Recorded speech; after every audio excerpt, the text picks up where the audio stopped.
So I guess I should wish all of you a happy new year, happy 2024. It's hard to believe that we're in another year already. And we hope you also had a good Merry Christmas. I know that Taiwan does not have Christmas as a holiday, but hopefully some of you I know perhaps celebrated Christmas in your own way. I was talking to some friends in Japan, and I know that in Japan, I don't believe Christmas is a holiday there either, but they have a lot of holiday traditions in Japan that are kind of funny. One is that the Japanese really like to give or eat something that they call Christmas cake. I don't know if you've heard of this.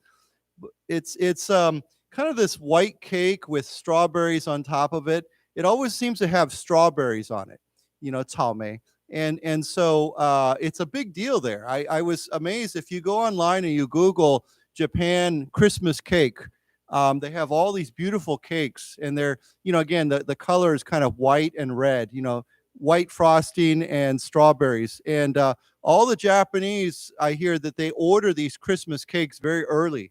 They have to put in their order them from the bakery because they sell out. So anyhow, that's a Japanese tradition. But there's one other Japanese tradition that I think I shared with you before that I thought was very, very funny. And I think Americans find this very amusing. Do you know what else Japanese like to eat at Christmas time? Fried chicken, yeah. and specifically, often they go to KFC and they order fried chicken, Christmas fried chicken.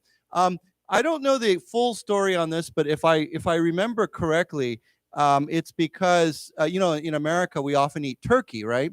But turkeys are not as common in Asia, and so I guess KFC started to promote fried chicken at Christmas, and so now many Japanese they have their fried chicken meal for Christmas. I don't think you have to go to KFC. Many stores, many restaurants will promote this fried chicken at Christmas, but I thought that was kind of funny that Japan has created their own unique traditions for Christmas.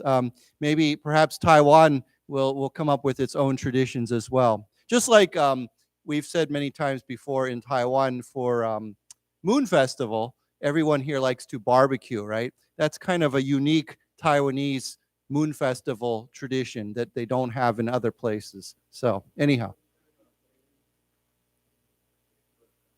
I heard that. I didn't read the article, but I saw the headline. So yeah, no fun in China. So anyhow, but yeah. So anyhow, I think I was in the U.S. for a little over 2 weeks. I went back to Pennsylvania, and just in case you're going to ask me, because I'm sure other people ask me, no, there was no white Christmas. In fact, it was just completely dry the whole time I was there, and 2 days after I left to come back to Taiwan, it started snowing. So I missed the snow, but that's okay. I'm not complaining too much because sometimes if it snows a lot, then the roads become a little bit dangerous and it can interfere with transportation. And so I think that, it was fine. I didn't, but I was talking to them and they said that they have not had many snowy Christmases in the last many years. So it's not very common there. But we did do some Christmas activities. One thing that my mother enjoys doing is she enjoys driving around and looking at Christmas lights.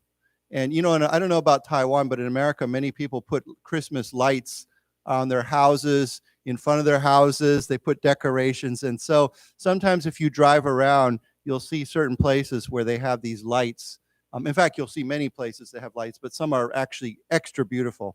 So anyhow, it was fun. It was nice to get away and experience an American Christmas. But it's also nice to be back. Okay, so I thought today we would start with a very un-Christmas-like story. This was on the front page today, and I always thought, wow, this is quite serious.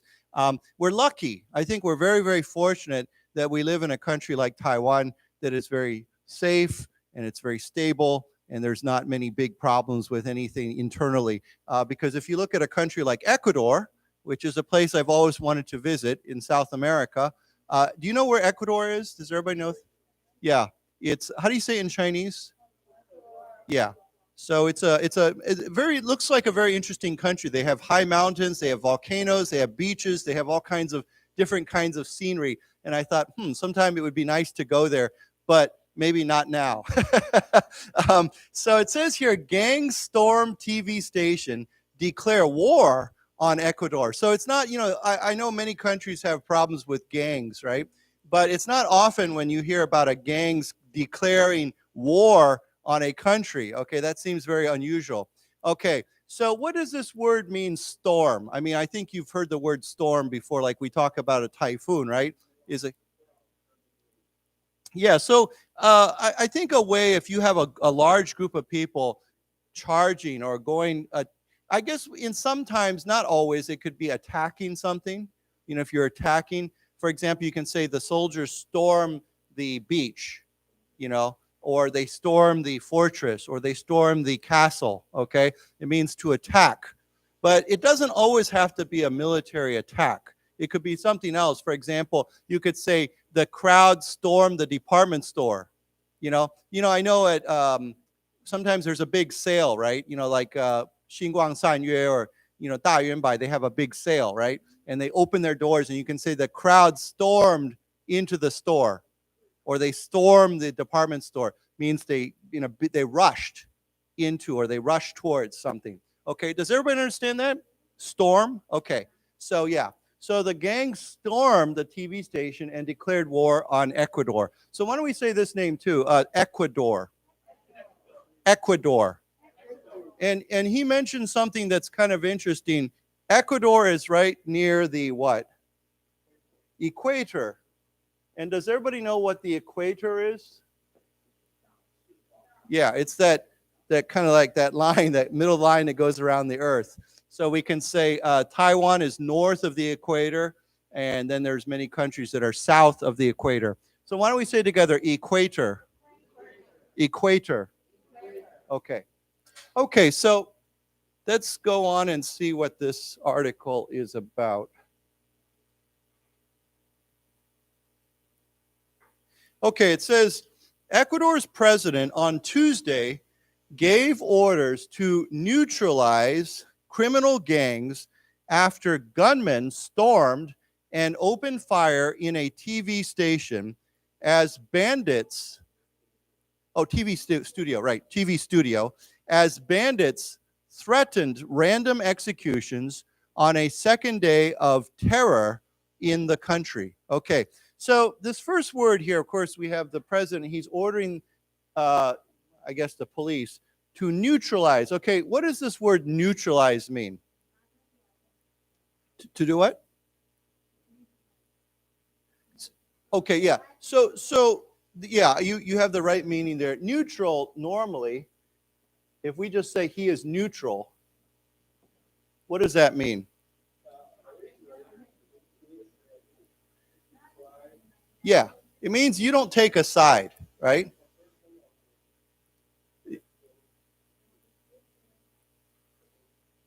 That's different, actually. I think you're thinking of the word neuter.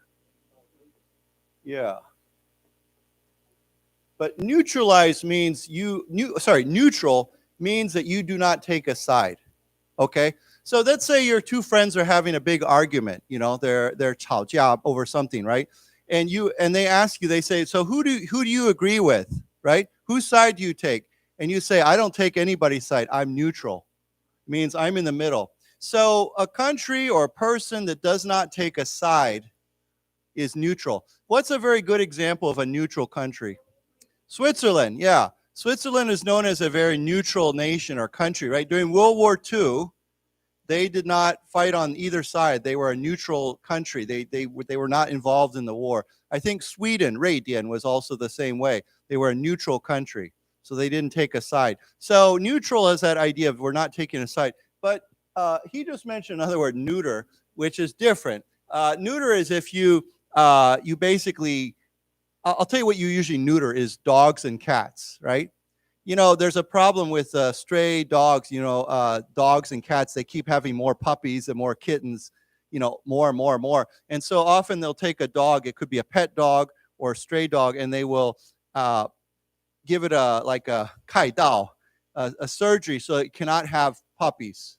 It cannot have new babies, baby dogs or cats. That we call that to neuter.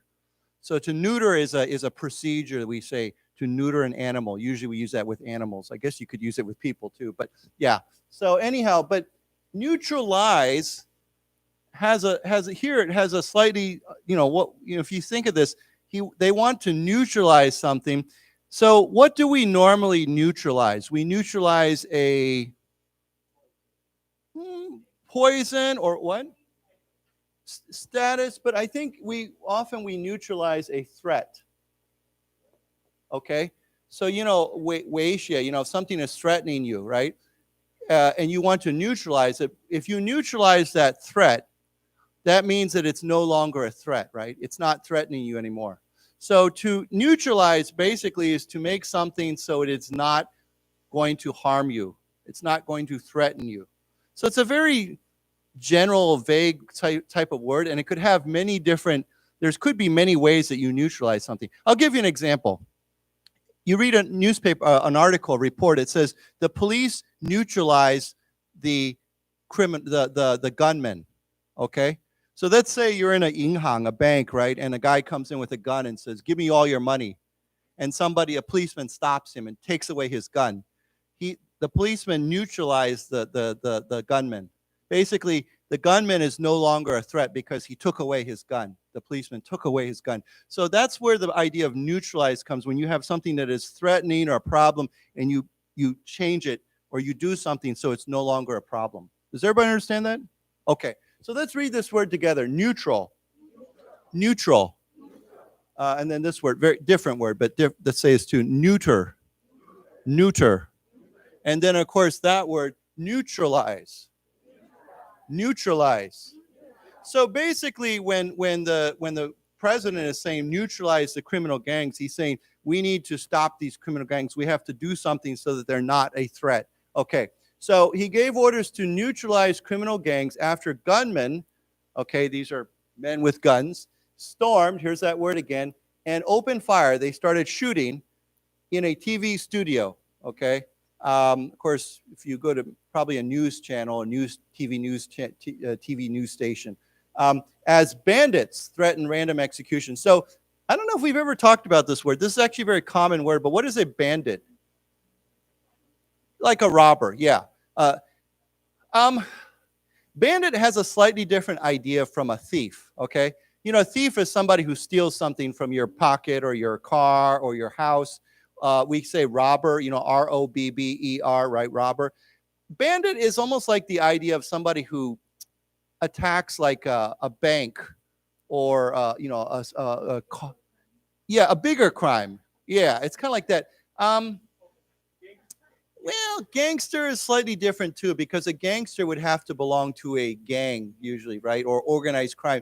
A bandit could be one person, right? It doesn't have to be organized. But again, it's this kind of this idea that you're attacking something and taking away. So I don't know. There's no real specific idea there, but it has that slightly different idea. So why don't we say together, bandit? Bandit. Okay, so bandits threatened. Okay, threatened, of course, here is a 动词. They threatened to do something. Threatened random executions. Now, execution, I think you know this word. What does it mean? Means to kill somebody, right? To execute someone is to put them to death, okay? So we can use that as a 动词. We can say to execute, right? Okay, so why don't we say it together? To execute with a T-E.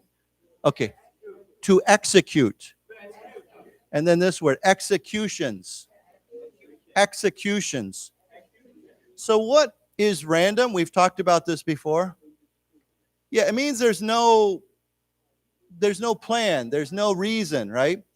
If you say it was a random accident or a random problem, or it means it just happened, right? There was no reason for it. There was no specific cause for it. It just happened, okay? So let's say you're walking down the street and suddenly you trip and fall because there's a hole in the ground. You say, well, this is just a random accident. It just happened. I didn't see the hole. So yeah, so random execution would be killing somebody for no reason, right? Maybe you just see them and you kill them. So it's a random execution. Obviously a terrible thing. So why don't we say together, random. Random. Right. Let's say, for example, you need to make a decision. You need to choose something. You need to pick up something. And you say, well, I don't know which one to pick, so I'm just going to pick one randomly. It means almost like I close my eyes and just take one. I don't have any reason. I just take it. Okay. So random is a good word. So they threatened random executions on a second day of terror in the country. Of course, this terror is coming from these criminal gangs. Okay. Any questions on that? Mm-hmm. Because that's the words that he used. That word comes from the president. So they wanted to use his words. Yeah. So, yeah. Okay. So let's read this together then. Ecuador's president on Tuesday gave orders to neutralize criminal gangs after gunmen stormed and opened fire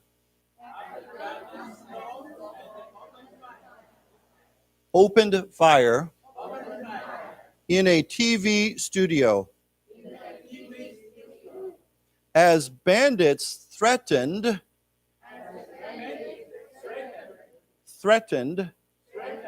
random executions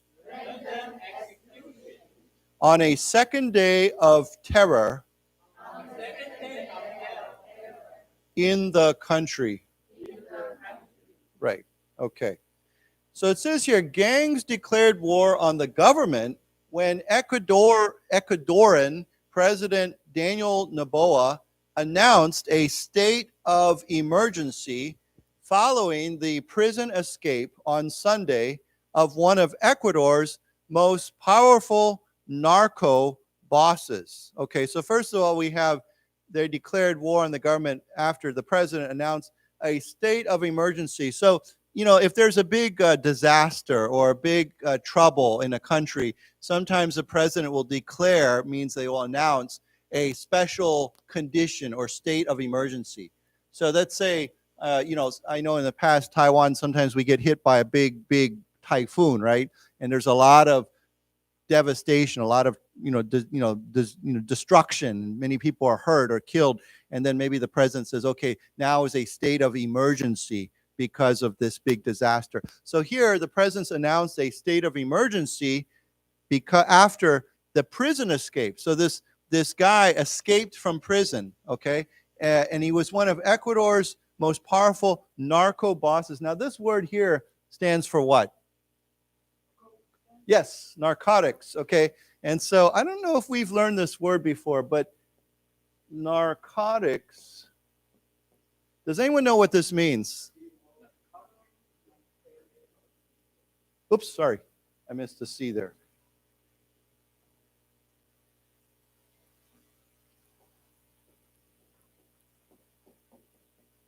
What is narcotics or a narcotic? Yeah, it's a drug. It's a kind of a class of drugs. I think drugs like heroin and cocaine marijuana is actually not a narcotic, I think. It's more of these what we call heavy drugs like cocaine. How do you say cocaine in Chinese? Okay. Heroin, right? Yeah. So these are considered narcotics, okay? They're pretty serious drugs. So we call those narcotics. It's a very common word that we use. It's a class of drugs. It's a kind of drugs, and often they're illegal drugs. So why don't we say together, narcotics? Narcotics. Okay, so here they've taken that word and they've shortened it to narco. So we say narco bosses. Basically, this guy is in charge of a network that sells or produces narcotics.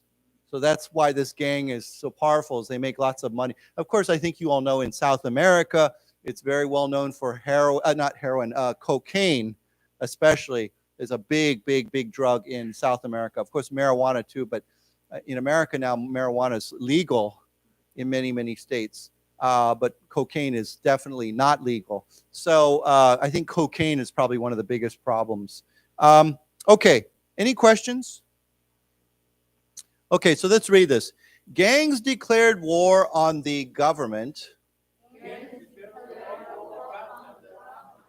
when Ecuadorian President Daniel Noboa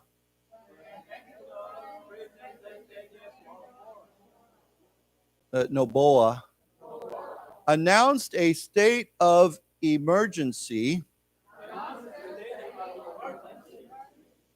following the prison escape on Sunday of one of Ecuador's most powerful narco bosses. Narco bosses. Okay, boss, of course, means 老板, right? Okay.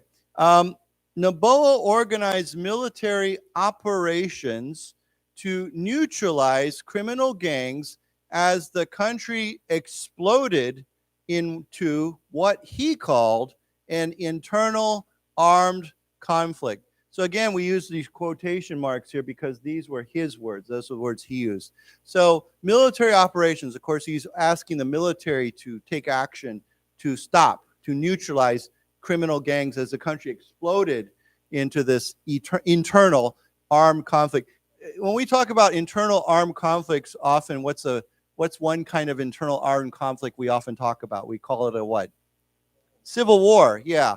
Sometimes we say revolution, right? 革命, right? So civil war, CIVIL, civil war or revolution. I think you know those words. Those are all internal armed conflicts. But of course, this is something a little bit different. Okay, so let's read this. Noboa ordered military operations. Let's say it again. Military operations to neutralize criminal gangs as the country exploded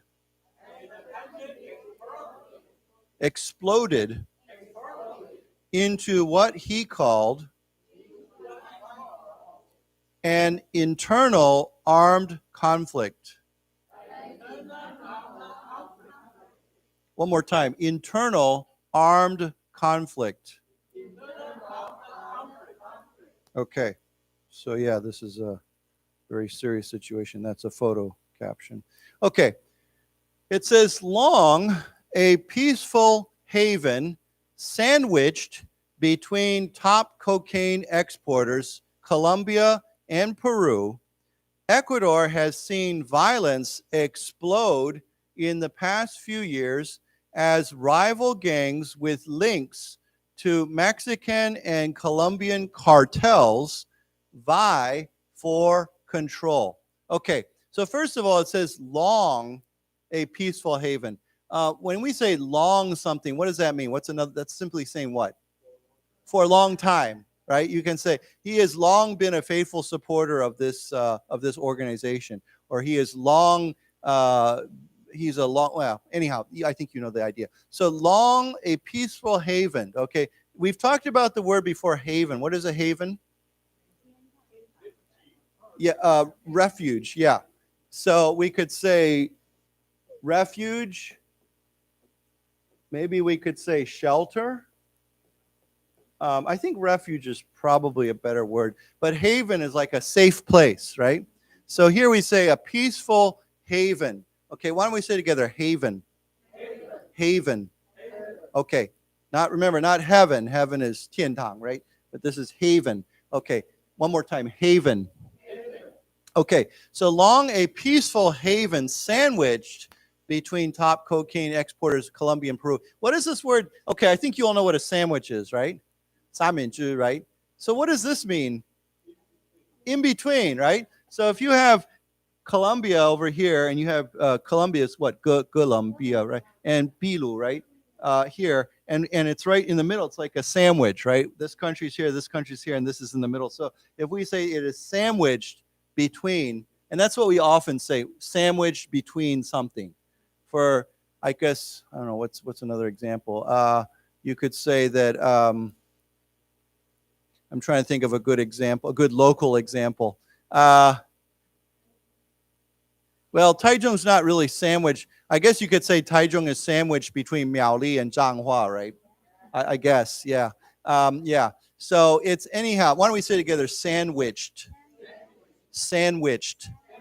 Okay, and of course it's a verb, a 动词. So it's sandwiched between top cocaine. Okay, so here's that drug. Cocaine exporters, okay, they send cocaine all over the place to Colombia and Peru. So why don't we say together Colombia, Peru. Okay, so Ecuador has seen violence explode. So the violence has just exploded in the past few years as rival gangs. And what's this 形容词 mean? Rival? Yeah, they're like enemies, or they're competitors. You know, they're competing with each other. A rival doesn't have to be. Sometimes enemy is a slightly stronger word, right? If you know, like I coach a men's 足球队, right? We have many rival teams. It doesn't mean that there are enemies, but we compete with them. Yeah. Okay. So yeah, you could say that. So love rival would be if there's two people who like the same love the same person, and they're competing, right? You know, typically when you read a love story, it's like usually it's two men who love the same woman, right? And so they're rivals, right? They're competing with each other to win. We say to win her affection or to win her love. So it's almost like a 比赛, right? To win affection. You know the word affection, right? Affection is another word for love. You say, I have a great affection for chocolate, 巧克力, okay? I have a great affection for 足球, for soccer. Why don't we say together, affection? Affection. Yeah, it's another word for love, if you really love something. So you can say they are trying to win her affection or win her love. Okay, so yeah, rivals. So why don't we say it together, rival gangs. Rival gangs. Okay, with links, these rival gangs have links, they have connections, 关系, to Mexican and Colombian cartels. Now, this is a very common word, but I don't think we've talked about this before. What is a cartel? Yeah, it's like, that's a pretty good explanation. A big dealer of something or an organized group that sells or deals with something. But I will say that nowadays, today, this word is most commonly used with drugs, illegal drugs. Now, you could have a cartel selling something else. It could be oil. Yeah, oil. Yeah, oil. Yeah, like OPEC. I don't know how you say OPEC in Chinese. Yeah, it's a group of oil exporters, right? But a Mexican, or Colombian or whatever, any kind of drug cartel, usually means they are controlling or selling anything, heroin, cocaine, marijuana. They're selling this, and it's a big organized group. And it's a very serious problem in places like Colombia and Mexico. They have very powerful, lots of resources, lots of people. It's basically organized crime. Okay, so why don't we say together, cartel? Cartel. Okay, so they have connections to Mexican and Colombian cartels as rival gangs with links to Mexican and Colombian cartels vie for control. And what's another word for vie? Compete. Okay, so remember we just talked about rivals? Rivals will usually vie for something. It means they're competing. It's like almost like a 比赛, right? So just to give you that word again, to compete, okay? To vie for something. You can say, like, to use his example, they are vying for her affection, right? They're competing for her love, okay? They're vying to win the game. It means they're competing. It's like a 比赛, okay? So this word vie is good. It's a very short word, but it has the same meaning as that, okay? Like a competition. So why don't we say together, vie? Vie. So they're fighting for control. They want to control this market for illegal drugs. So they're fighting with each other. You hear about this a lot in Mexico. It's pretty terrible. Lots of people get killed from it. Mexico is a country I've never been to before. It's a neighbor, of course, and I know many Americans do go to Mexico for vacations, but every time I read the news, I'm like, it doesn't sound very safe. So I don't know, maybe someday. Tijuana, but I think, again, I don't know. I just feel like, I don't know. Maybe I should ask my friends, because I have friends that have been there in Mexico many times, and it just seems like when you read about these cartels and people shooting each other and people disappearing, and you're thinking, But I think perhaps it's certain parts of Mexico, like specific areas where there's a lot more of this violence related to drug cartels. Okay, so let's read this together. Long a peaceful haven, sandwiched between top cocaine exporters,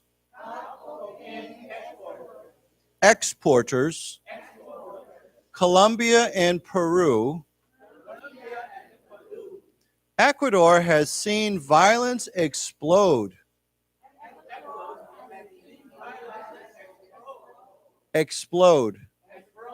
in the past few years as rival gangs with links to Mexican and Colombian cartels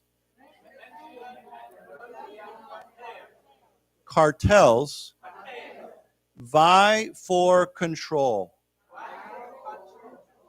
Okay.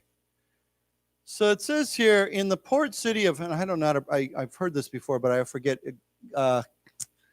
Guayaquil, I don't know, Guayaquil, what? Guayaquil, I don't know. I know it's a Spanish name, and I'm sure I don't speak Spanish, so Guayaquil or Quil, I don't know. On Tuesday, men wearing balaclavas and waving weapons stormed a state-owned TV station during a live broadcast, taking several journalists and staff members hostage. So this is kind of shocking, right? Because it's doing a live TV like news show, and these guys show up and take the journalists, the chicha or the broadcasters hostage. Okay, when you take someone hostage, what does that mean? It means you grab them and you hold them. It's like kidnapping, right? You take them and then you might ask for money, or there might be some other reasons. It's not always money, though. Like, what happened in Israel recently, many Israelis were taken hostage by the Hamas, right? They took them back into their territory, and they're holding them, but not so much for money. I think they're holding them hostage for other reasons. So it says here, of course, here's a port city. There's a ganco there. What is a balaclava? I don't know if you know this. It's like a face mask, but it's used for, normally, it's used for like when the weather is really cold, and you pull it over your head, and you can only see your eyes. It's like a wool, kind of like this kind of material, right? You pull over your head, so you can only see your nose and your eyes, and it covers your whole head. Does everybody know what I'm talking about?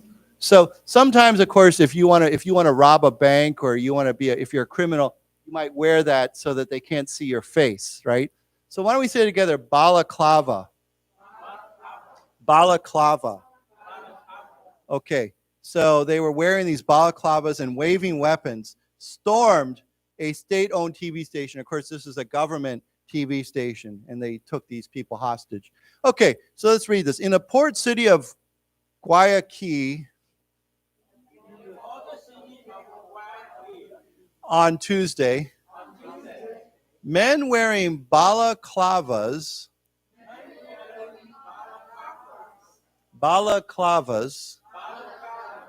and waving weapons stormed a state-owned TV station during a live broadcast, taking several journalists and staff members hostage. Right.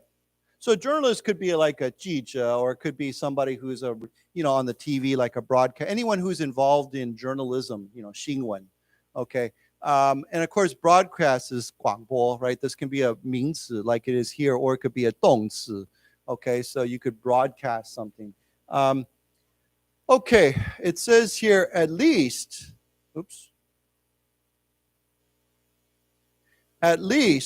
10 people have been killed in a series of attacks blamed on gangs.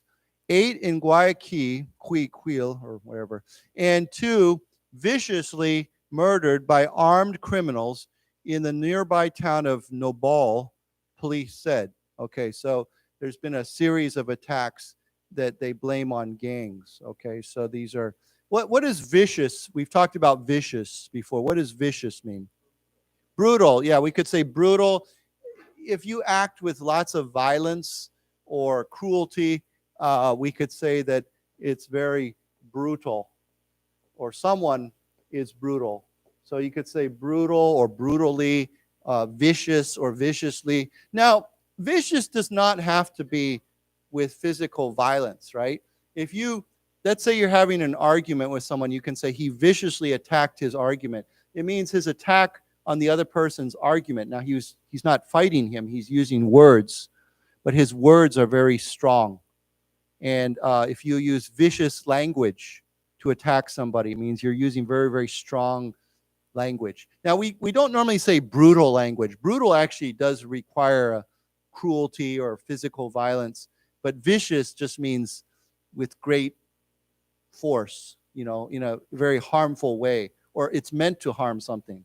So you could say a vicious argument or a vicious, anyhow, vicious is a broad word. What? Ill will, yeah. I mean, vicious means you're really trying to harm them. You're trying to do something harmful to them. There's no nice way to say vicious. So why don't we say together vicious, vicious, viciously, viciously. And that word over there, brutal, brutally. Okay, so let's read this together. At least 10 people have been killed in a series of attacks blamed on gangs. 8 in Guayaquil and 2 viciously murdered by armed criminals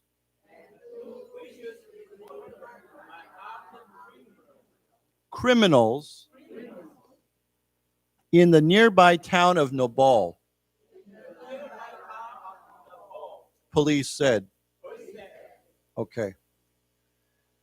3 officers were wounded in Guayaquil. I don't think we have to read that. Let's keep going. It says here, after the escape of Jose Adolfo Macias, a.k.a. Fido, leader of Ecuador's biggest gang, Los Choneros, Noboa on Monday declared a nationwide state of emergency and nightly curfew. Now, I just want to say, I do know this word. I do know in Spanish, it's not Jose, it's Jose with the H. So when you say a J in Shibaya, in the Spanish word, what? I think so. Yeah, Joseph. Yeah. But we say Jose, like H-O, Jose. Why don't we say together Jose? Jose. Okay, so Jose Adolfo Macias. Now, what's this little word here? AKA. We don't say aka. We say AKA. Does anyone know what AKA means? Yeah. So remember, don't say aka. People will look at you funny. So it means also known as. Okay, here's AKA. Okay, so we could say also known as or AKA. Either way, you could say that. So he is also known as Fido. Now, often when you see this, like Fido, we see it in quotation marks. This is his what? What do we call that? Nickname, right? So you could say, maybe some of you have nicknames. You could say, also known as, AKA whatever. Yeah. Okay. So also known as Fito, leader of Ecuador's biggest gang, Los Choneros, Noboa, this is the president of Ecuador, on Monday declared a nationwide, means national, state of emergency and nightly curfew. And what's curfew mean? Right.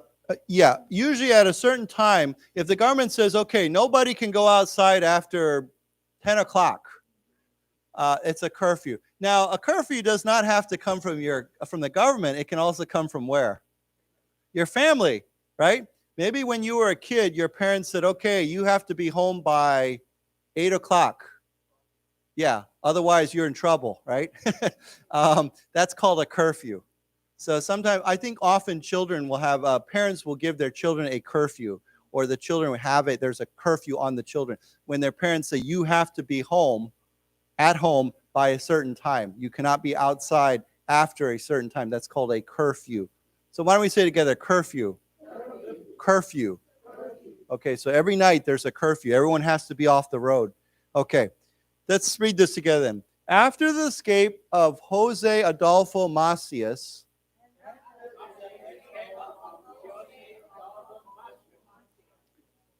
aka Fito, leader of Ecuador's biggest gang, Los Choneros, Noboa on Monday declared a nationwide state of emergency and nightly curfew. Okay. So it says here, gangs retaliated, taking police officers hostage and setting off explosions in several cities. On Tuesday, they stormed a studio of state-owned TC Television in Guayaquil with guns and explosives. Okay, let's just read those two. Okay, what does retaliate mean? Yeah, so it means to do something in return to get back at somebody, right? So when you were a kid, I'm sure that there were times you retaliated against your brother or sister. They did something to you, so you did something to them, right? That's called retaliate. It's usually not good. When we retaliate, it's not for a good reason. It's not like they help you, so you'll help them. That's not what when we say retaliate, we don't talk that way. Retaliate is if they took something from you, so you're going to take something from them. Or they hurt you, so you're going to hurt them. So it's called retaliation. Retaliation is never a positive thing. It's always a negative thing. It's, yeah. Yeah, so it's revenge. Yeah, it's kind of like revenge. Yeah. Does everybody understand that? Okay, so why don't we say this first as a 动词, to retaliate. To retaliate. Okay, now if it's a 名词, then this becomes a T-I-O-N. Okay, so why don't we say that too? Retaliation. Retaliation. Okay. So of course, the president says, okay, we have a curfew, we have a state of emergency, and then what? The gangs retaliated by doing what? What did they do? They took police officers hostage and set off explosions. I don't know, maybe some kind of bomb in several cities. On Tuesday, they stormed the studio of this TV station with guns and explosives. Okay, so they're fighting back. Okay, let's read this then. Gangs retaliated. Retaliated. Taking police officers hostage. Hostage. And setting off explosions in several cities. On Tuesday, they stormed a studio of state-owned TC Television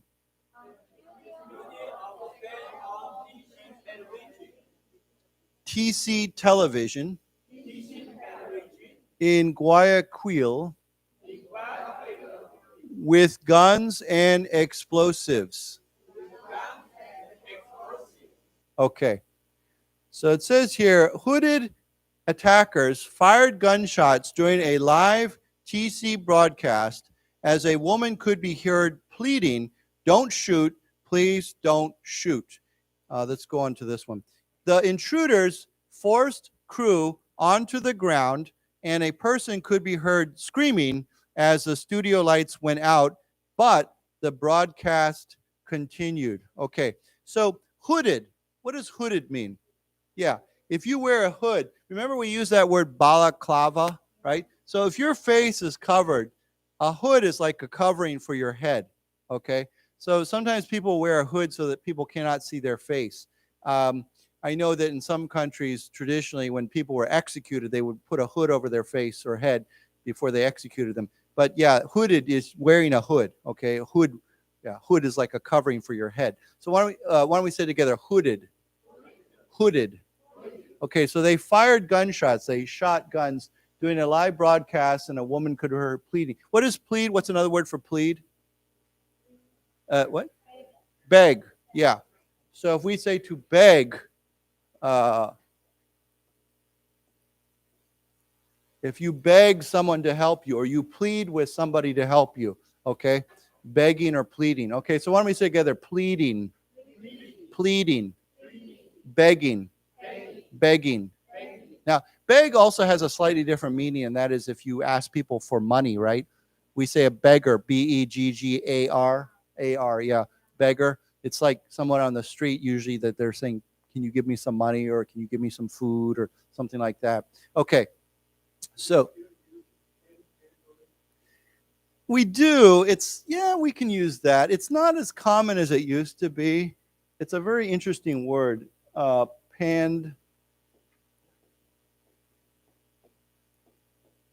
You could say it as L-I-N-G or L-E-R. Panhandling is another word for beggar. It's basically somebody who's trying to get, they're on the street and they're asking for food and money.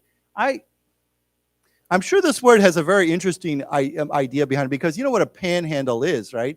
What is a pan? Pan is like like a frying pan. Yeah, and a frying pan has a handle on it, right? So when you fry something, you have to hold the handle. So I don't know, maybe these guys used to hold,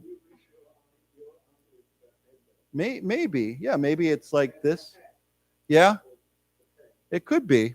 I'm not quite sure, actually, where this name comes from. It's a very interesting name, but it's used as a 动词, as you can use this for the person, or as a means for the person. Why don't we say together, panhandle, panhandling, panhandler.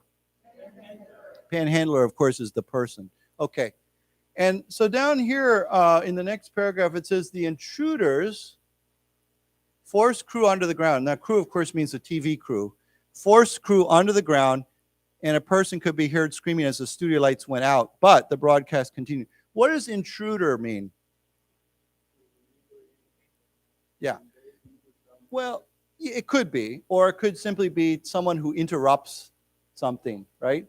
Remember, I think we've shared the expression before. You can say, if you want to 打扰 somebody, right? You can say, sorry, I don't mean to intrude. Means I don't want to bother you, but can I ask you a question? So let's say your two friends are having a conversation and you need to interrupt them. You can say, sorry to intrude, but I want to ask you this, or can I say something? So it means sorry to interrupt you. So interrupt, intrude, it could be more serious, like he said, like if you invade or you go somewhere where you're not supposed to go, like these guys did, you intrude in there. So why don't we say together, intruder, intruder, to intrude, to intrude. So intruder could be used for a robber or a thief, right? If someone comes into your home without permission, they are an intruder.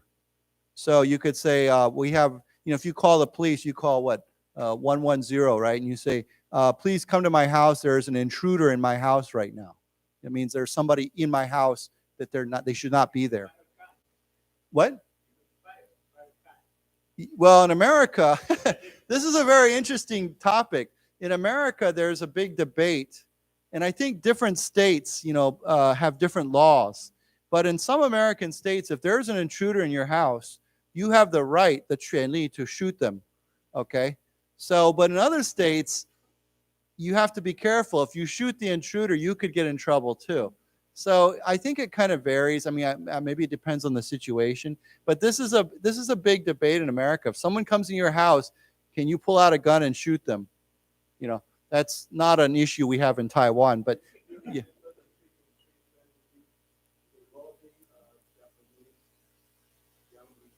That was a while ago, right? I think so.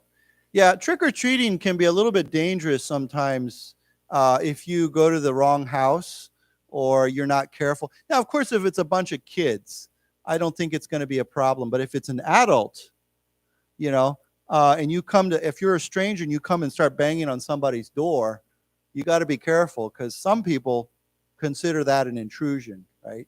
So anyhow, yeah, it's unfortunate. Okay. So let's read this then. Hooded attackers fired gunshots during a live TC broadcast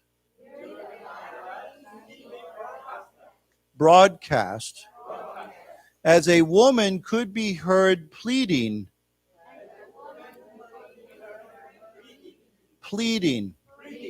Don't shoot, please don't shoot. As intruders force crew onto the ground. Oh, sorry, not as. Okay. The intruders force crew onto the ground.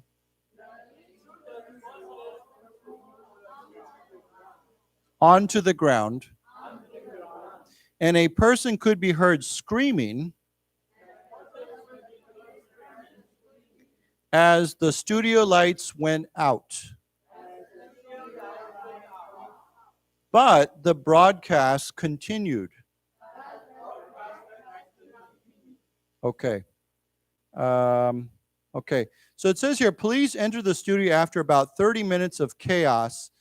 Naboa, 36, wow, he's young, who was elected last year on a pledge to fight drug-related violence, ordered the military operations against gangs he described as terrorist organizations and belligerent non-state actors. Okay, first of all, you know what chaos is, right? Chaos is luan, right? Yeah. So you could say there's many kinds of chaos, right? Like I said, if you go to a department store doing a big sale, there could be very chaotic. There could be lots of people there. I will share with you my personal story of chaos just recently. It really irritated me. I've been telling my friends this story. So, and this is advice to you. If you ever fly back to America, on the way back to America, if you ever have to transfer, your flight, make sure you give yourself lots of time for that first transfer. And I go through this every single time I go back. It's so much mafan. My flight went from Taipei to San Francisco, right? And so whenever you arrive in America, the very first airport you arrive in, you're supposed to collect your baggage, because normally you check your bags all the way through to your destination, right? But because you're entering a country for the first time, the first stop in the country, you have to take your bags through Haiguan, right? Customs, right?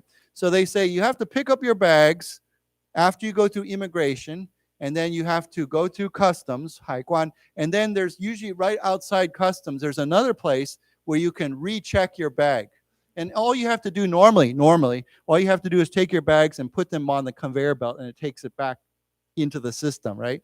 So this time, I got off the plane in San Francisco, and the immigration line was huge, okay? The line just went, all the way back, and, that's normal. I'm just like, okay, whatever. So I stood in line for, 45 minutes. It was crazy.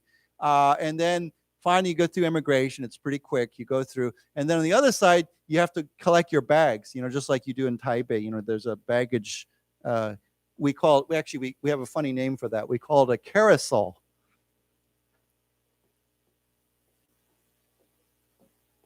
Does anyone know what a carousel is?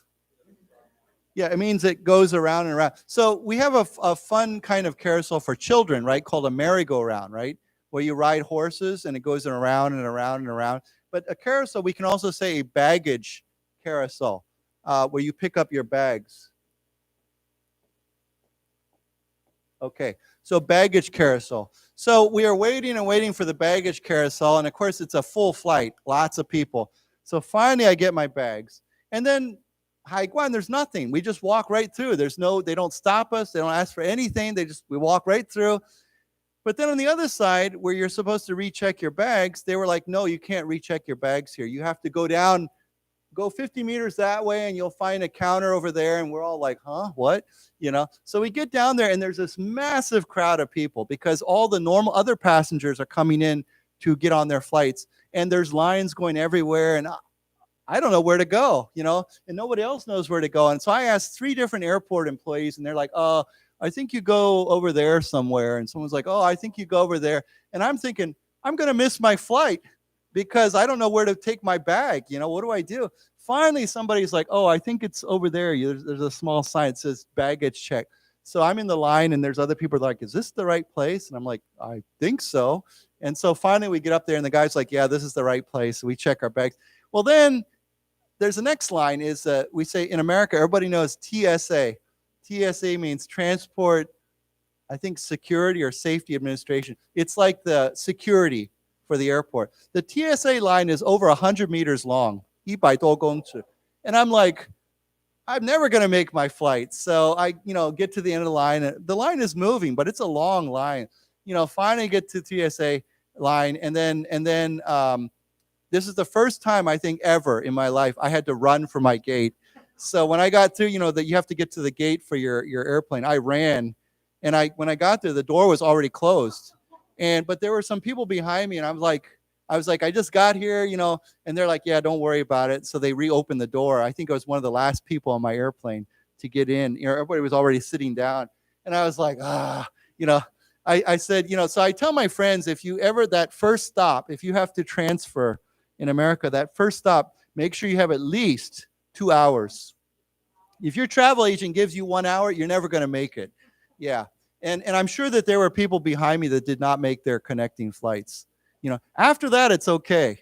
And when you come back to Taiwan, it's fine because you don't have to go through customs anymore. You just check your bag from there, and it goes all the way to Taiwan, right?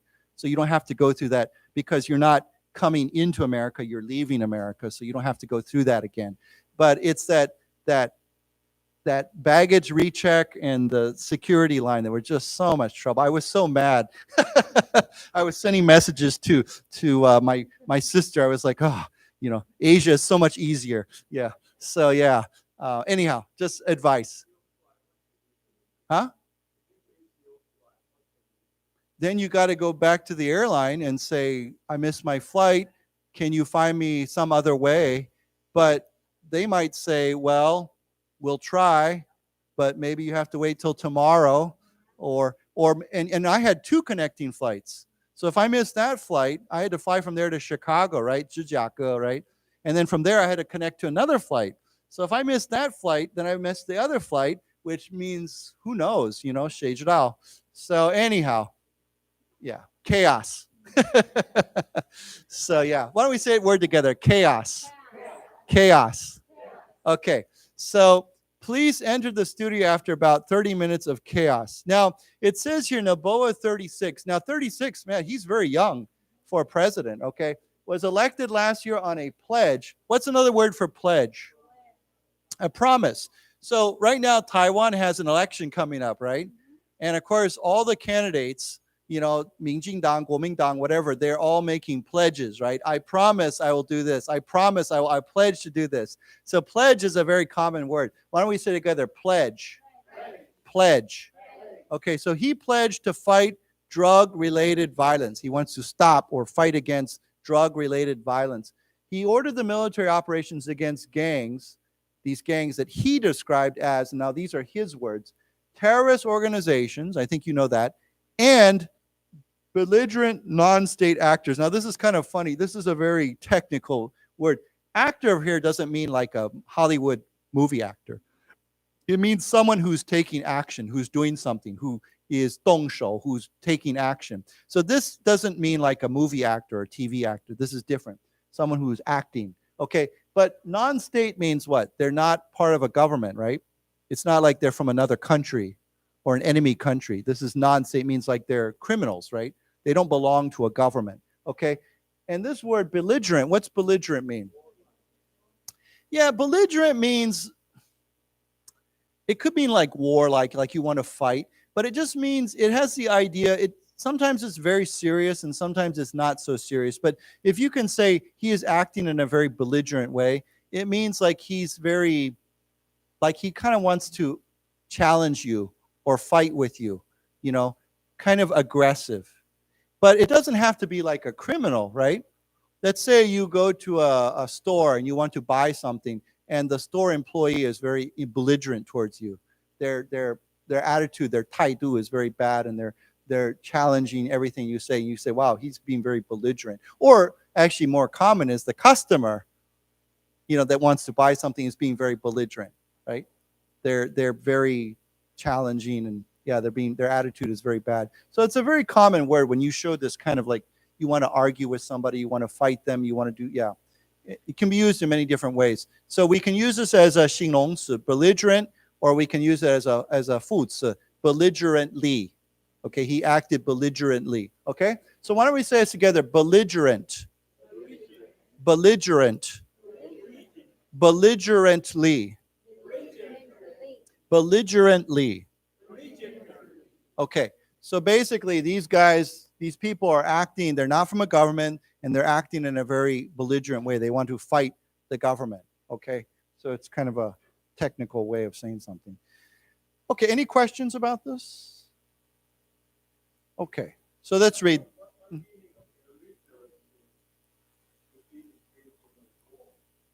Yeah, you could say, who are the belligerents in this war? Well, it'd be the countries that are involved in this war, right? They're the ones that are fighting. But it doesn't have to be a war. It could just be people person to person, right? And it doesn't have to be like somebody who's actually fighting. It means their attitude is that way. They have this attitude like they want to have a confrontation with you. Any other questions? Okay, so let's read this together. Police entered the studio after about 30 minutes of chaos. Chaos. Okay. Noboa 36,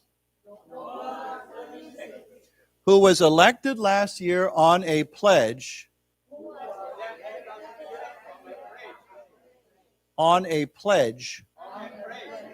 to fight drug-related violence, ordered the military operations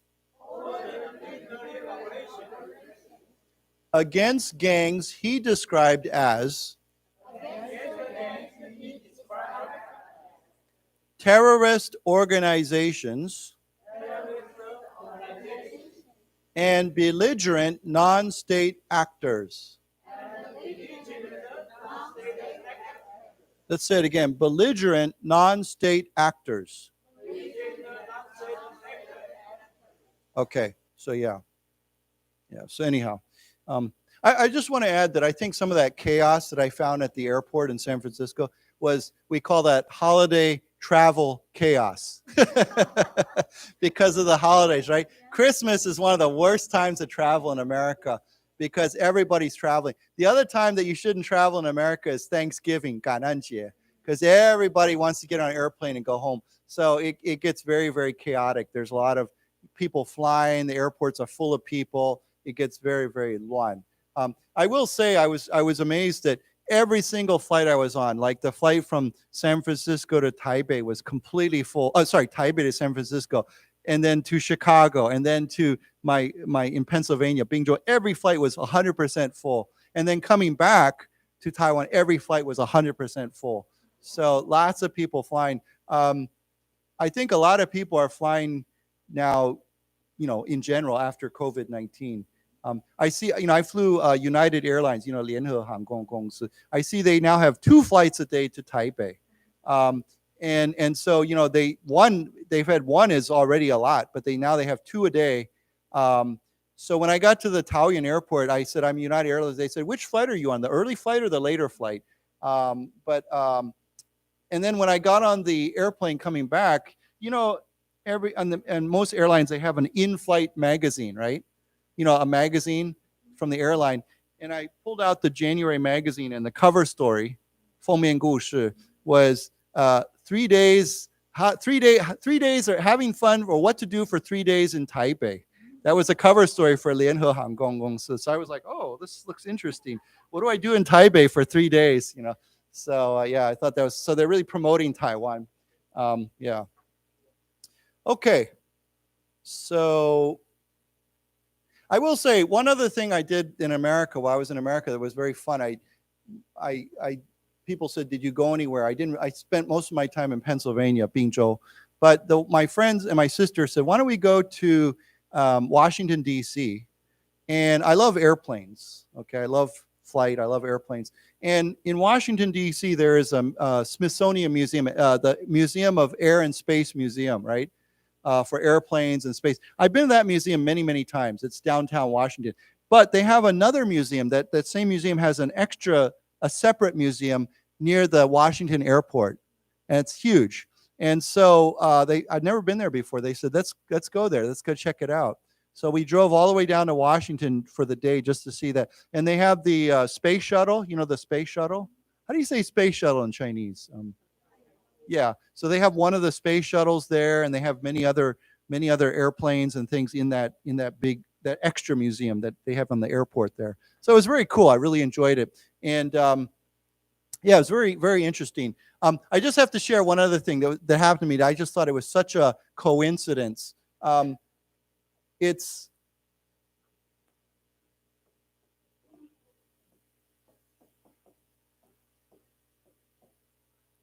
Does anyone know what a coincidence is? What is a coincidence? It's something that happens by chance, right? So if you for example, let's say you decide to go downtown, and one day you run into your friend. You haven't seen your friend in 30 years, and they happen to be in the same restaurant that you go to. You say, wow, that's a coincidence. I didn't mean to meet them there, but I just ran into them. It's by chance, complete chance. So why don't we say together, coincidence? Coincidence. So I had this book that I bought 3 or 4 years ago, and I hadn't read it. And it's a book about the Vietnam War, 越战, right? About pilots, airplane pilots. And this book is not a very common book. It's a book that I bought, and it's not a well-known book, but I had sitting on it, and I thought, I'll just start reading this. So I'm reading this book. And I go to the museum. When I walk into this museum in Washington, D.C., there's a table there, and there's a guy with these books, that book. It's the author of that book sitting there, and I'd just been reading about him. And I walked up to his table. He was the pilot that flew these airplanes in Vietnam and Liaoguo. And I said, I'm reading your book right now. And he said, really? I'm probably the first person that told him that, because it's not a very well-known book. I'm like, yeah, I'm reading your book right now. So I ended up talking to him for a long time. It was very interesting, because this is the guy I've been reading about, and there he is, So it was a real coincidence. Of course, I said, I want to buy your book, and then can you sign your name, and so all this stuff. So it's kind of interesting. Yeah, it's kind of fun. So that was a pure coincidence. Very cool. Okay, back to the story. It says, authorities reported multiple explosions and vehicles set alight, including in the capital, Quito, and said that 7 police officers had been kidnapped. Okay, so there's that word, kidnapped or taken hostage. Now, it says here, vehicles set alight. What does that mean, alight? Set on fire. So if you can say they set they set something alight, or, it means they set it on fire. You could set anything alight, right? You could set a candle, 蜡烛, alight, right? So it means to put it on fire, to put flame to it, okay? So why don't we say together, set alight. Set alight. Okay, so here, of course, it's vehicles, it's cars and maybe buses. And the capital of Ecuador is called Quito. Let's say it together, Quito. Quito. Okay, so let's read this. Authorities reported multiple explosions. Let's say it again, multiple explosions and vehicles set alight, including in the capital, Quito. Quito. And said that 7 police officers had been kidnapped. Okay. Okay. We'll read 1 or 2 more paragraphs and then we'll go to a different story. It says, a video circulating on social media showed 3 of the kidnapped officers sitting on the ground with a gun pointed at them as one was forced to read a statement addressed to Noboa. You declared war, you will get war, the officer read. You declared a state of emergency. We declare police, civilians, and soldiers to be the spoils of war. Now, the spoils of war, this is a very interesting expression. Does anyone know what this means? Okay, now spoil normally means what? What is a normal meaning for spoil? What do you say? 宠坏, right? Okay, or if you have food, right? If you keep food too long, especially if you don't put it in the refrigerator, it will spoil, right? It'll go bad, okay? But here, this word spoils of war has a very different meaning. Does anyone know? Basically, it means that if you fight a war and you win the war or you're victorious and you get something from that, that's called the spoils of war. It means, what do I get? What benefits do I get? Now, of course, in the old days, when one country or one king or somebody would win a war, the spoils of war might be money, it might be gold, it might be prisoners, it might be slaves, it might be something that you get from them. You take from the people that you defeated or the country you defeated. The spoils of war, okay? And there's many different kinds of spoils. Whatever benefit, 好处, you can get if you are the winner. We call that the spoils of war. So here, the spoils becomes a 名词, and it has a different meaning to it. So why don't we say together, the spoils of war. The spoils of war. The what?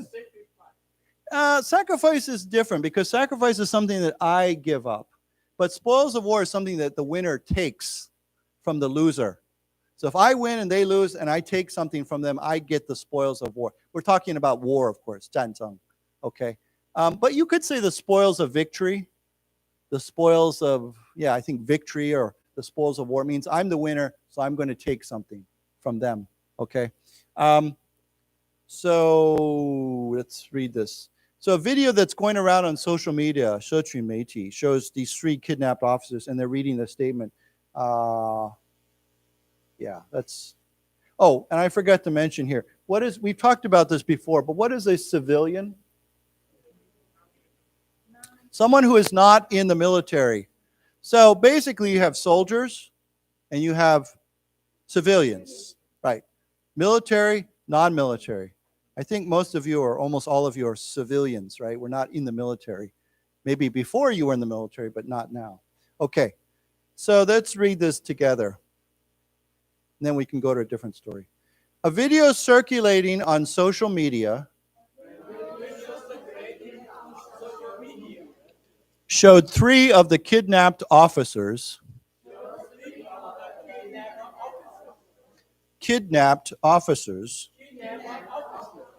sitting on the ground with a gun pointed at them as one was forced to read a statement addressed to Noboa. You declared war, you will get war. The officer read. You declared a state of emergency. We declare police, civilians,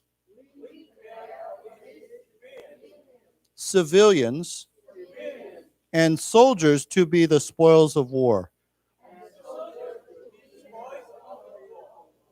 The spoils of war. Right. Okay. So yeah, this is a pretty serious situation. It's basically a kind of civil war, really, between criminals and the rest of the country. So yeah, it's pretty bad. Okay. Any questions about that? Okay, I'm sorry to give you two stories about violence, but anyhow, this is a second story on. It's interesting. I've been watching this situation in the Red Sea, and I predict that we're going to see a lot more fighting here. Yeah. Do I watch them a lot? Not as much as I used to. I'll tell you why. I get really, really tired. Hollywood seems like recently all they come out with is superhero movies. I'm tired of superhero movies. You know what a superhero is? What do they say? 超级英雄 or something like that, right? I'm so tired of superheroes. I'm like, why can't we just have other movies like about the real world or something, you know? So yeah, I think everyone's getting tired of superhero movies, right? Superhero movies can be fun, but if you keep making one after the next, after the next, after the next, after the next, after a while, people are like, oh, 很无聊, right? So anyhow, yeah, I'm a little bit tired of that. I do think Hollywood has not done a very good job recently. I feel like their movies, the quality of their movies is not that great. I will say, though, that TV has gotten better. TV is a lot better than it used to be. And so now I think a lot of people just watch TV. They don't watch movies as much. So I don't know. Yeah. So anyhow, I've been watching this situation. This situation, I'll tell you what it reminds me of. It reminds me of before, the Afghan war, Afghan, right? We had the Taliban, Taliban, right? And they were causing more and more and more trouble. And then finally they caused a big, big problem. And then there was a war there. This seems to me very similar. You have these guys, these Houthis in Yemen, and for a long time, nobody paid much attention to them. But now they're causing more and more and more trouble, and it's becoming a global problem. And now, who knows? But I'm not saying we're going to have a war there, but I think you're going to see a lot more military action here because it's causing a big, big problem. And of course, as the Houthis, as you may know, are supported by, who's their biggest supporter? Iran. Yeah. So that's a big problem too. I don't know if I ever told you, but several years ago, I went to Amman, right? And we were in southern Oman. It's spelled Oman.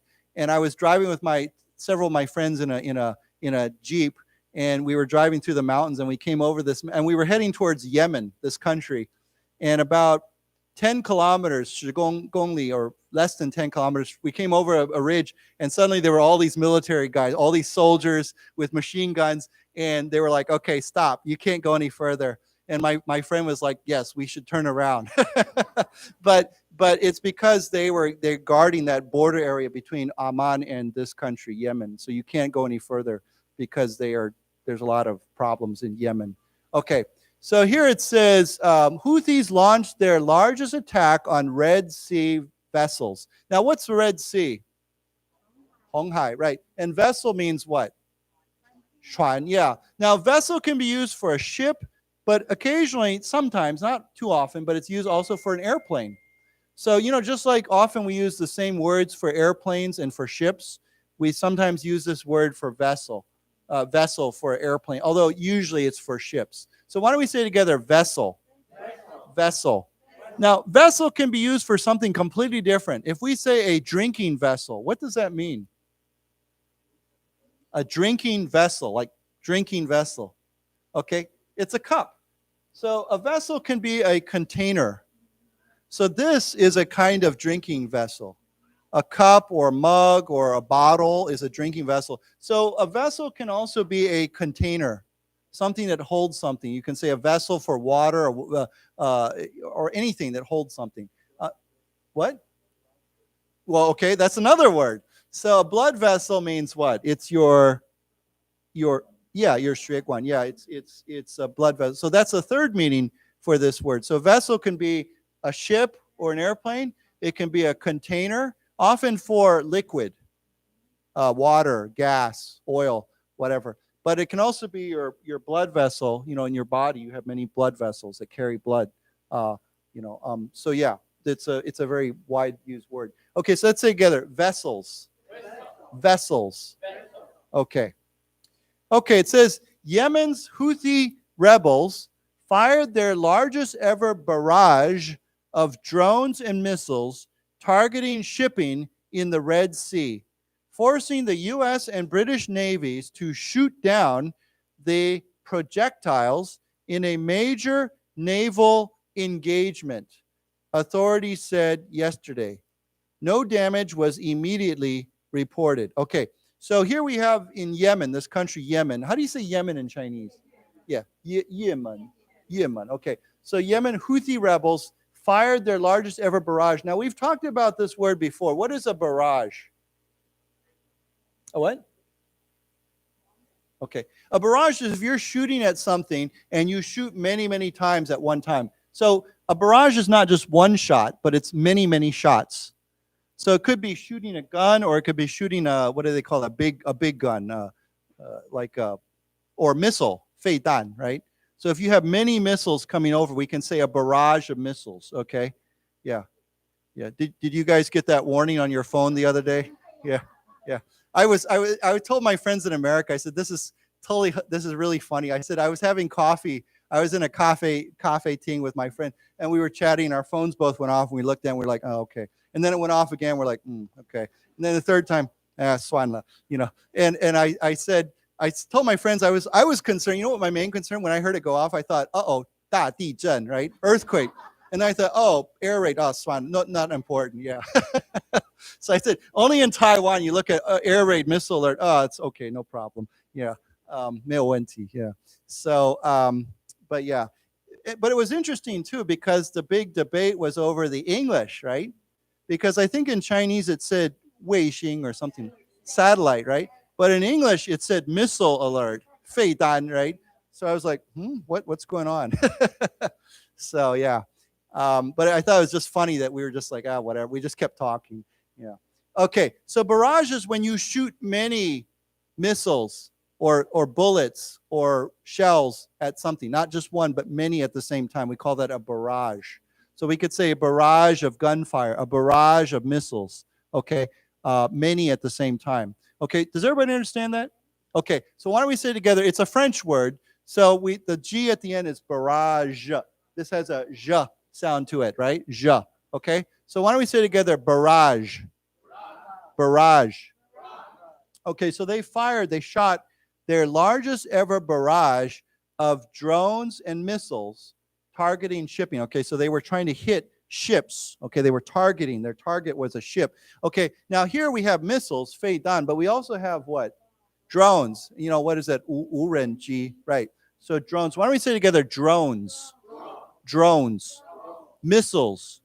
Missiles. Okay, so they were targeting shipping in the Red Sea, forcing the U.S. and British navies to shoot down. Okay, so they shot down. They shot them down.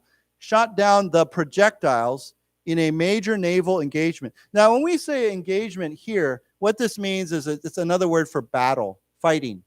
So it's a major naval. What does naval mean? Sea.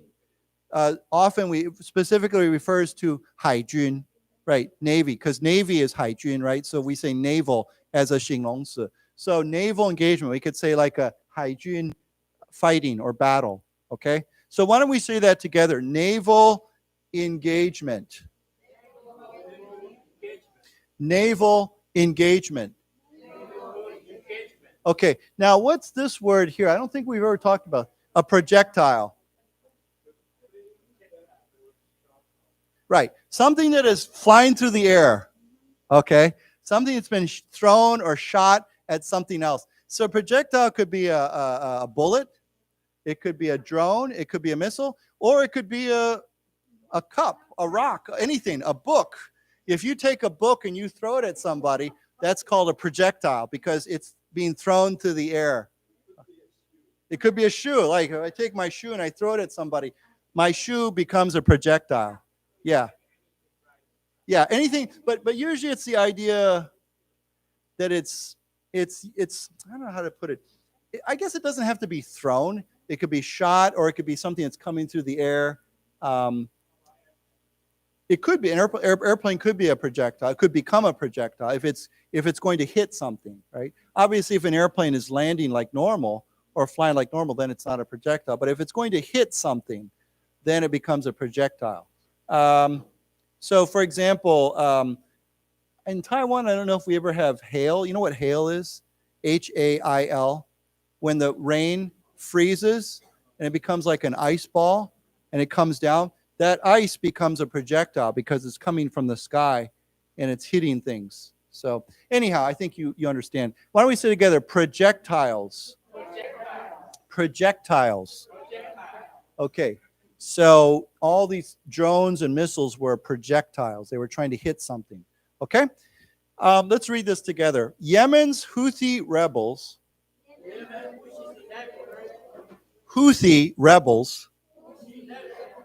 fired their largest ever barrage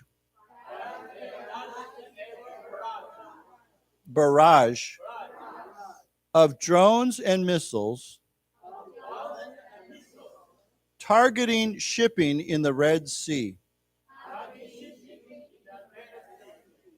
forcing the U.S. and British navies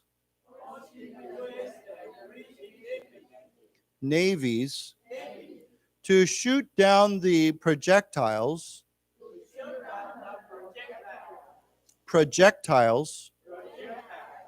in a major naval engagement.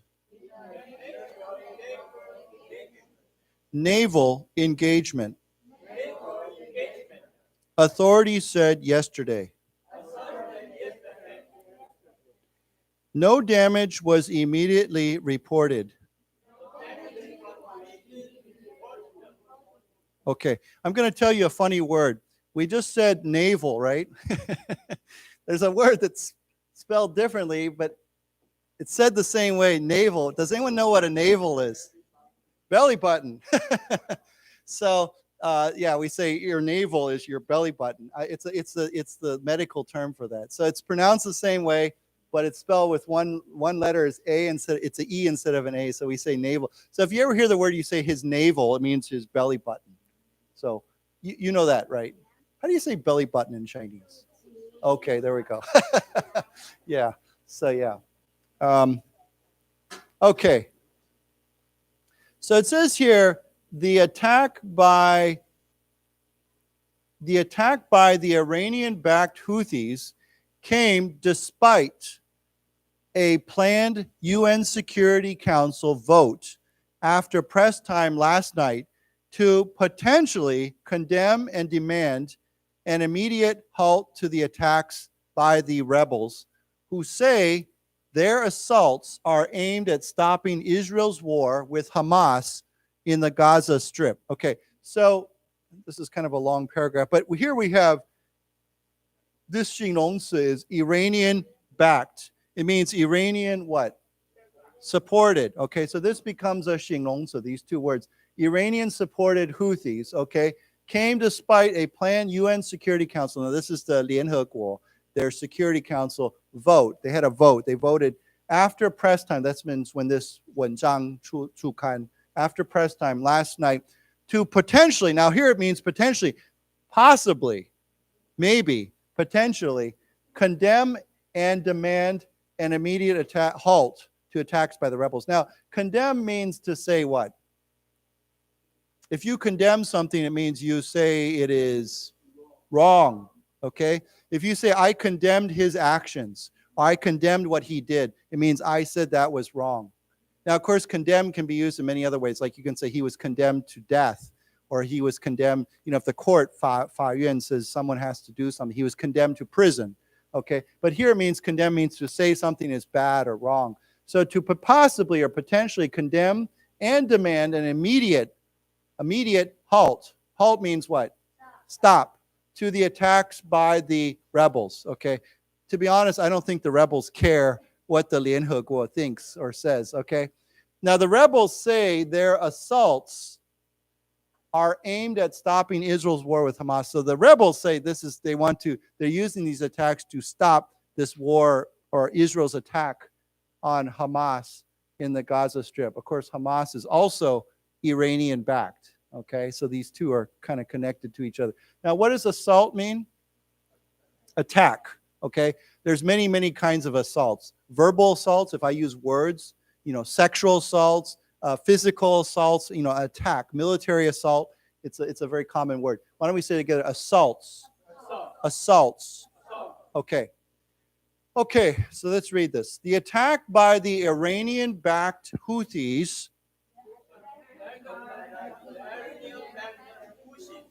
Let's say it again. Iranian-backed Houthis came despite a planned UN security vote.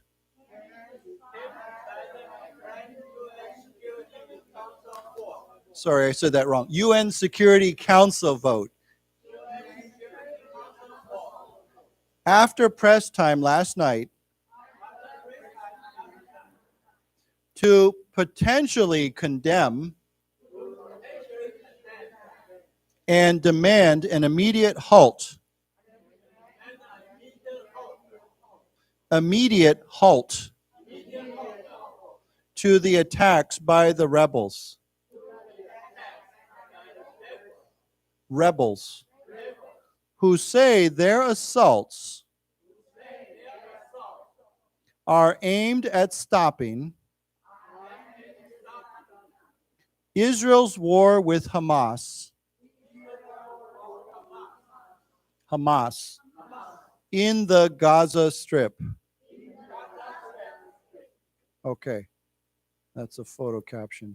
It says, however, their targets increasingly have tenuous or no relationship with Israel and imperil a crucial trade route linking Asia and the Middle East to Europe. Now, there's a couple good words here that we've never talked about.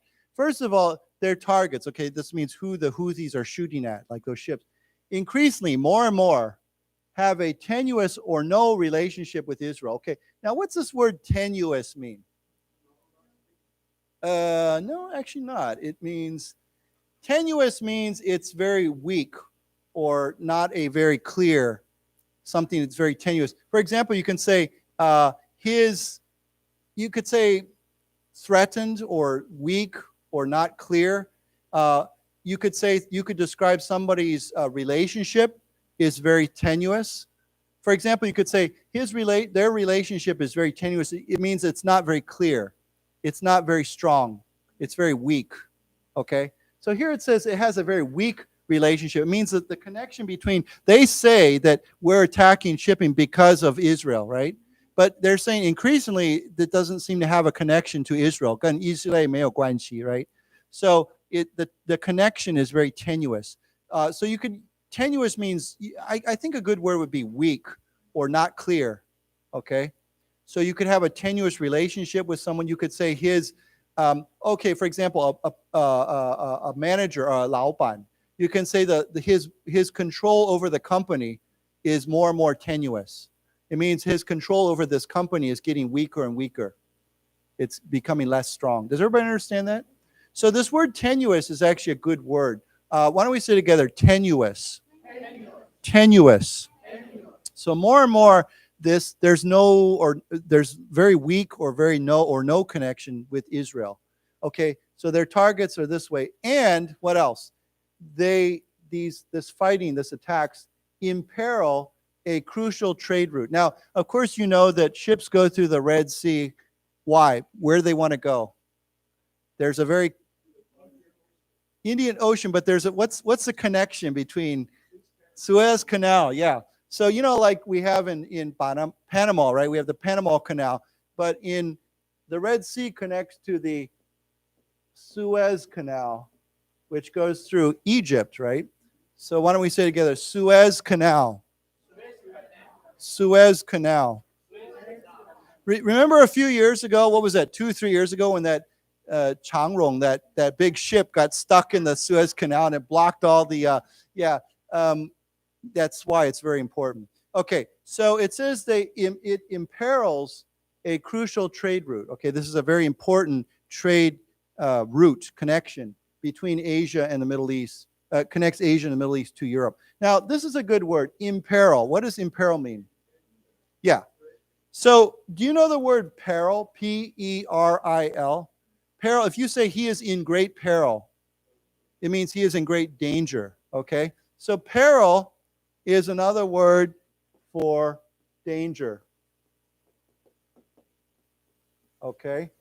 So, therefore, if we say imperil, we could use the word endanger, which is also a 动词, right? To endanger somebody, right? You say if you drive recklessly, if you drive crazy on the road, you will endanger yourself and you will endanger other people. It means you will put them at risk. You will threaten them, okay? So this word imperil we could use endanger. I guess we could also say maybe a similar word would simply be to threaten. To put at risk. Okay? These are all similar ideas. Okay? So, why don't we say this together? Peril. Peril. Danger. Endanger. Threaten. Put at risk. And then finally, imperil. Imperil. Right. So you could say your driving is imperiling everyone. It's putting everyone at risk. It's threatening everybody. It's endangering people. Or you can say someone is already in great peril. Or you can say he did that at his own peril. It means he did that at his own risk. Okay? So if you do something that's very dangerous or threatens you or puts you at risk, you put yourself in peril. Okay? Everybody understand that, or any questions? It's a good word. Okay. So let's read this together. However, their targets increasingly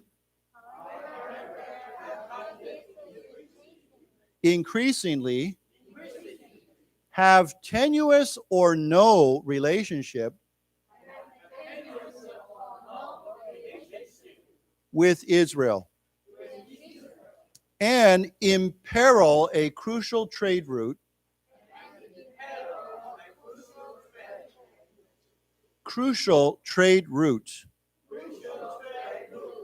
linking Asia and the Middle East to Europe.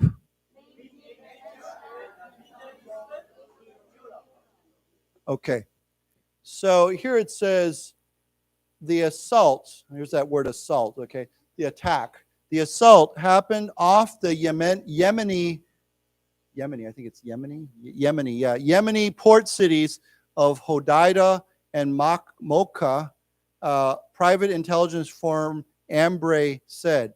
In the Hodeidah attack, Ambrey said ships described over radio seeing missiles and drones with U.S. allied warships in the area, urging vessels to proceed at maximum speed. Okay, so when you say vessels, of course, here's ships. To proceed means what? To proceed means to keep going, right? To keep going. To go at what? Maximum speed means what? Means go as fast as you can. Get out of here. Move as quickly as possible.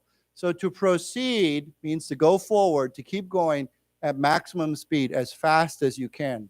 Okay, that's another word. So they're saying, basically get out of here, move. Okay. So anyhow, this is a very dangerous area. Let's read this then. The assault happened off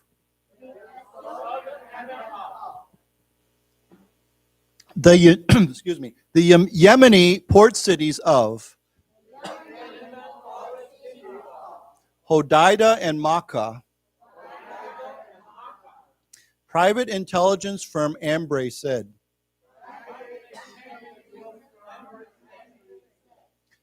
In the Hodeida attack, Ambray said ships described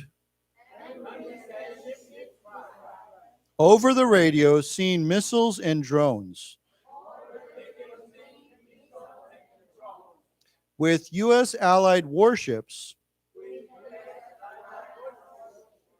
in the area, urging vessels to proceed at maximum speed.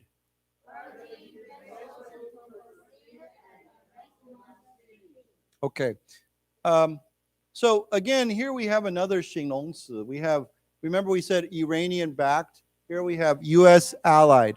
So it means what? It means they're friendly to the Americans. They're on the same side as U.S. Ally means, of course, friend, right? Yeah. So U.S. ally becomes a 形容词 for this. U.S. allied warships. Okay. Okay. Let's read one or two more paragraphs and then we'll. Yeah. Okay. It says off Makkah, I don't know if it's Makkah or Mocha. Off Mocha, ships saw missiles fired, a drone in the air, and small vessels trailing them, Ambray said. UK Marine Trade Operations also acknowledged the attack off Hodeida. Okay, what does this mean?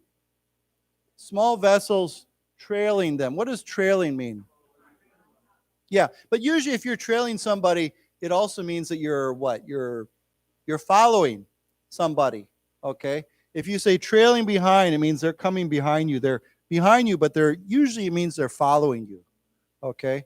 So if you could say, I was on the Gaosu Gonglu and there was a truck trailing behind me, it means he was following me, okay? So they saw these missiles shot, a drone in the air, and small vessels trailing them. Okay, let's just read this. Off Mocha, ships saw missiles fired, a drone in the air, and small vessels trailing them. Ambray said. UK Marine Trade Operations also acknowledged the attack off Hodeida.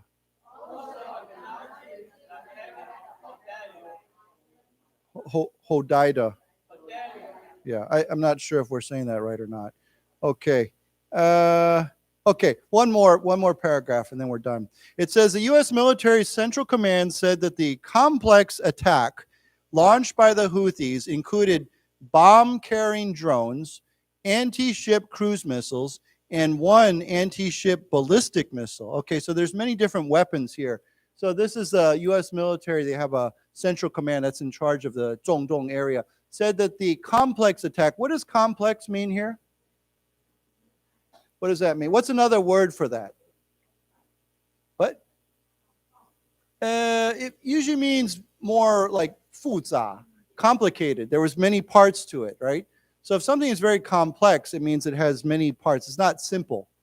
It's not basic. There's many parts to it. So why don't we say together complex? Complex. And we say this word in different ways because complex can be complexity. I think this word can be pronounced in either way. This is a very complex problem or this is a complex problem. Anyhow, yeah, you can figure it out. Yeah, so complex attack launched by the Houthis included bomb-carrying drones. So this is a Urenji carrying a bomb. Anti-ship cruise missile. You know what a cruise missile is? It's a missile that usually follows the ground, right? It doesn't go up and come down. It follows the ground and flies very low. We call that a cruise missile. So this is a cruise missile to hit ships. And an anti-ship ballistic missile. What does a ballistic missile do? It goes way up and then it comes down. So kind of like that satellite the other day. but yeah, it goes up very high and then it comes down. So ballistic missile, that's the kind we think of. So why don't we say together ballistic missile? Ballistic missile. Cruise missile. Okay. Okay, so let's read this. The U.S. military central command said that the complex attack launched by the Houthis included bomb-carrying drones, anti-ship cruise missiles, and one anti-ship ballistic missile. Let's say it again, ballistic missile. Okay, now, please note, anti means what? Fan, right? Now, you can say this in two ways. You can say anti or anti. Either way is fine. Anti, anti-ship, anti-ship. Either way is okay. So yeah, it's meant to attack a ship. Okay. Any questions? Okay. So lots of violence in the world today. So anyhow, hope everything gets more peaceful soon. Okay, thank you very much for your attention, and we'll see you next time, next week. Yeah. Okay, we'll see you.